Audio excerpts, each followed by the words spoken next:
Perfect গোল হয়নি, but কিছুটা হয়েছে।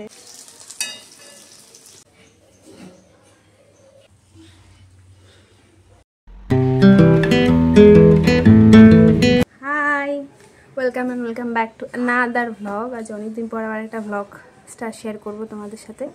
তো থাম্বনেল দেখে তো বুঝেই গেছো কি টপিক, কি বিষয়। এই এখন আমি যে স্নান টান করে আসলাম, এখন মনে হয় 10:30 মতো বাজে। এখন মা ওখানে অলরেডি ঠাকুরের ওখানে চলে গেছে, সব জোগাড় করছে, রান্নাবান্নার ভোগের খেয়ে করছে। আর আমি যাবো ওখানে, কিছু সামান্য হেল্প করে দেবো। আর ঠাকুরের ওখানেও কিছু হেল্প করতে হবে, মানে ঠাকুর সাজানো, যেখানে ঠাকুরকে বসানো হবে, আলপনা দেওয়া, তারপর টুকটাক খই বেছে দেওয়া, এইটাই আমি ছোটোখাটো হেল্পগুলো করবো মার সাথে। তো আজকে দিনটা ব্লগ করে তোমাদের সাথে শেয়ার করব। তো দেখা যাক কেমন হয়। ভীষণ গরম, আজ সেরকম একটা রোদ ওঠেনি, বাট আমার কাজ করতে হবে, এভাবে গরম লাগছে। And please ignore the background sound. আমি জানি না আমি ভ্লগ করতে বসলে এই আশপাশ থেকে এত আওয়াজ কোথা থেকে চলে আসে, so please ignore that and focus on the main topic. এবার ফার্স্টেই আমাকে যে কাজটা করতে বলা হলো সেটা হচ্ছে মুরগির জন্য কিছু খই বেছে দেওয়া। তো আমি এখানে যতখানি লাগবে সেটুকুখানি খই বের করে খই ধানগুলো বেছে দিয়েছিলাম। আর কিছু সময়ের মধ্যে আমার খই বাছাও কমপ্লিট হয়ে গেল। এরপর এটা দিয়ে মুরগি বানানো হবে। আর এদিকে আমি যতক্ষণ খই বাছছিলাম তত সময় মা এই তিলের তক্তিটাও তৈরি করে ফেলেছে। তারপর নেক্সট যেটা হলো সেটা হচ্ছে লুচির জন্য এই ময়মটা তৈরি করে দেওয়া, মানে ময়দাটাকে ভালো করে ময়ম দিতে হবে, সেটা আমাকে বললো করতে। তো কতটা কি পরিমাণ ময়দা দিতে হবে, জল দিতে হবে, সেটা সম্পূর্ণই মা আমাকে বলে দিয়েছিল, বাকিটা আমি ময়ম দিয়েছি। আর তারপরে আমি লুচিগুলো বেলে দিয়েছিলাম আর মা এখানে ভাজছে। আমি এখানে লুচিগুলো বেলে দিয়েছিলাম আর মা এখানে এক এক করে সবগুলো ভেজে নিয়েছিল। ফাঁকে আমি একবার ঠাকুর ঘরে গিয়ে আমাদের নিত্যদিনের পুজোটাও দিয়ে দিলাম, কারণ এরপরে তো ভোগ প্রসাদ দেওয়াই হবে, বাট আমাদের যেহেতু গোপাল আছে তাকে তো কিছু দিতে হবে, সেই জন্য। আর তারপরে যে পিঁড়িতে মা লক্ষ্মীকে বসানো হয় সে পিঁড়িতে একটু আলপনাও দিয়ে নিলাম, যদিও আমার আলপনার হাত অতটাও ভালো না। হাই, তো আমি মাকে একটু হেল্প করে দিলাম লুচি বেলাতে। এই প্রথমবার লুচি বেললাম, তো পুরো পারফেক্ট গোল হয়নি, বাট কিছুটা হয়েছে। এখন আলপনা দেবো, একটু করতে আমার ঘাম ছুটে গেল। যাই হোক, এখন একটু করে আলপনা দেবো। আলপনা দেওয়ার পরে আরও টুকটাক কাজ আছে, এতক্ষণ ধরে তো আমি মাকে হেল্প করলাম। আর পরে মা মনে হয় ঠাকুর সাজাবে, তারপরে কী করবে আমি জানি না। তো এখন আমি আলপনা দেবো, ঘরে দেবো, প্রথমে ঠাকুরের ওখানে দেবো। কি বানালে এখানে বলো? নারকেলের নাড়ু আর তিলের এইটুকু না, অনেকটাই বানিয়েছি। ও, আর ওখানে খই, মুরগি পায়েস, লুচি। আর এখানে কিসের প্রিপারেশন? খিচুড়ির প্রিপারেশন, ডাল সিদ্ধ হচ্ছে। ওকে। এরপর যে 5 রকমের ভাজা দেওয়া হয় সেইগুলো এক এক করে আমি এখানে ভাজছিলাম। তো ভাজতে তো অনেক সময় লাগে, তো এগুলো আস্তে আস্তে সবগুলোকে ভেজে নিয়েছি। আর এরপরে মা ভোগের মধ্যে যে কিশমিশ আর কাজু দেবে সেটা আমাকে একটু বেছে দিতে বললো, তো সেটা আমি বেছে মার কাছে রেডি করে দিলাম। আর এরপরে দেখি মা এখানে বাঁধাকপিটা বসিয়েছে, আর এদিকে খিচুড়ি তো অলরেডি মনে হয় হয়েও গেছে। 2000 years later. এরপর পালা হলো মা লক্ষ্মী আর নারায়ণকে প্রতিষ্ঠা করা। আমাদের মাটির সরাতে পুজো হয়, তাই প্রত্যেকবার এই সরা নিয়ে আসা হয়, প্রত্যেকবার নতুন সরাতেই পুজো হয়।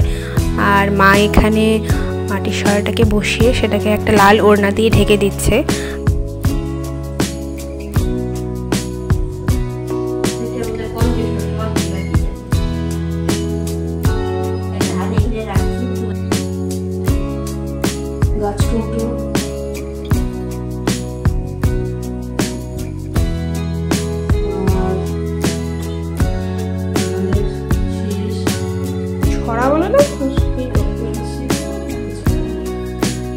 পদ্মটা ফোটাতে হবে।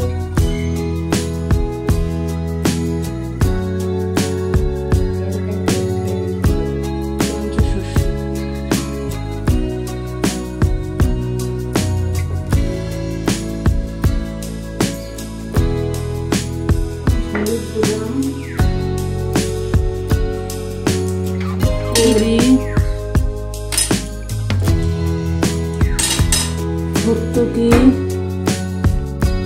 এখানে তুলসীতলা থেকে আমি অল্প মাটি নিয়ে যাচ্ছি, ঘরটাকে বসানো হবে, কারণ ঘরটা একটা মাটির উপরে, অল্প মাটির উপরে বসানো হয়, তো এটা এখানে বসানো হলো।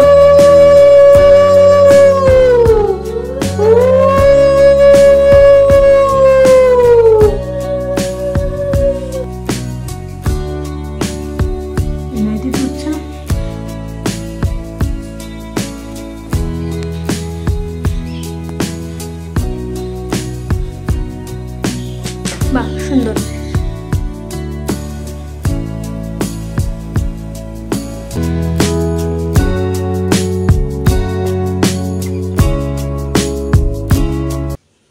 আর এই হচ্ছে আমাদের ঘরের ঠাকুর। ঘরের ঠাকুরকে আজ নতুন জামা পরানো হয়েছে, গোপালকেও নতুন জামা পরানো হয়েছে, সবাইকে সাজিয়ে রাখা হয়েছে। আর এই হচ্ছে আমি। An eternity later. হাই, তো আমি এই জাস্ট শাড়িটা পরলাম এখন, কোনো রকমে পরেছি আর কি। আর এই হচ্ছে আমি রেডি মোটামুটি, ছটপট করে শাড়িটা পরেছি আর কি, খুব একটা ভালো হয়নি পরা, তো হালকা একটু মেকআপ করব। তো 7:30টার সময় ঠাকুরমশাই আসার কথা, তো আমি ভাবলাম আজকে শাড়িটা কেন পরি। আর আমি একটু আগে মাকে আলতা পরিয়েছিলাম, তো মাকে আলতা পরানোর পর ভাবলাম আমি একটু হাতে পরে নিই। এই পরেছি, পুরো হাতে হয়ে গেছে, সরি, এই হাতের ওই অবস্থা। মেকআপ করবো, তো মেকআপের মধ্যে শুধু এই একটু লিপ গ্লস আর একটা আইলাইনার পরবো, তো এটা পরিনি, তারপর আবার দেখা হচ্ছে। তো এই যে অল্প আইলাইনার আর কি হচ্ছে এগুলা, তো এই আইলাইনার আর লিপ গ্লস করে নিয়েছি, তো মোটামুটি আমি রেডি। আমি তো রেডি। হ্যাঁ, এখন কখন আসবে কে জানে পুরোহিত মশাই।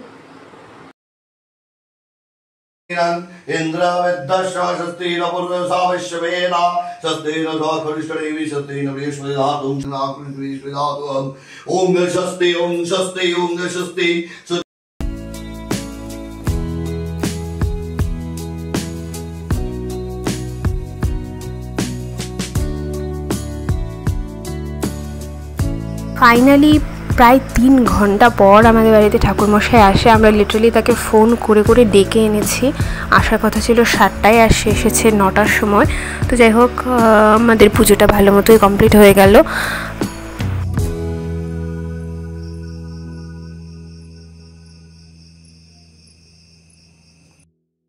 ঠাকুরমশাইয়ের পুজো সম্পন্ন হওয়ার পর মা এখানে ধূপধুনো জ্বালিয়ে লক্ষ্মী পাঁচালি পড়ছে, আর মা এটা প্রত্যেকবার পড়ে। আর মা এখানে বসে বসে পড়ছিল, আর আমি পাশে বসে বসে শুনছিলাম।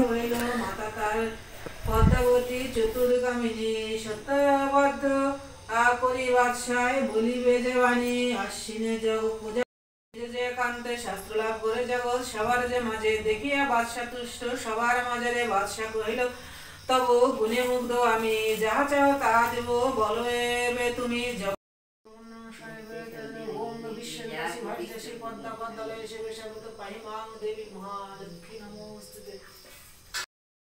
তো পুজো শেষে মা এখানে পঞ্চপ্রদীপে আরতি করছে, সবার লাস্টে মা এটা করে। তো এই করে আমাদের পুরো পুজোটা ফাইনালি কমপ্লিট হলো।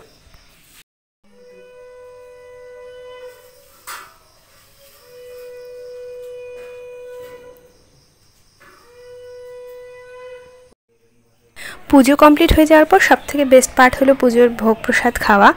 তো প্রত্যেকটা পুজোর প্রসাদই তো ভীষণ টেস্টি হয়, তো এই ক্ষেত্রেও সেম হয়েছিল। আর সারাদিন উপোস থাকার পর এই প্রসাদটা আমার কাছে মানে কি বলবো, অমৃতের মতো লাগছিল, তাই ঝটপট আমি চেঞ্জ করে খেতে বসে পড়ি। হাই, তো কাল রাতে আর ব্লগটা এন্ড করা হয়নি, কাল রাতে ভীষণ টায়ার্ড ছিলাম। তো আজকে একটু আগে আমি ঘুম থেকে উঠেছি, উঠে ফ্রেশ হয়ে এখন আমি ব্লগটা এখানে এন্ড করতে আসলাম। যদি ভালো লাগে অবশ্যই একটা লাইক, কমেন্ট আর সাবস্ক্রাইব করে দেবে, প্লিজ প্লিজ প্লিজ। আর আমি এরপর থেকে চেষ্টা করবো এরকম ব্লগ আরও আনার। তো এটুকুই বলার ছিল। তো আজকের মতো টাটা, দেখা হবে আবার কোনো নেক্সট ব্লগে, বাই।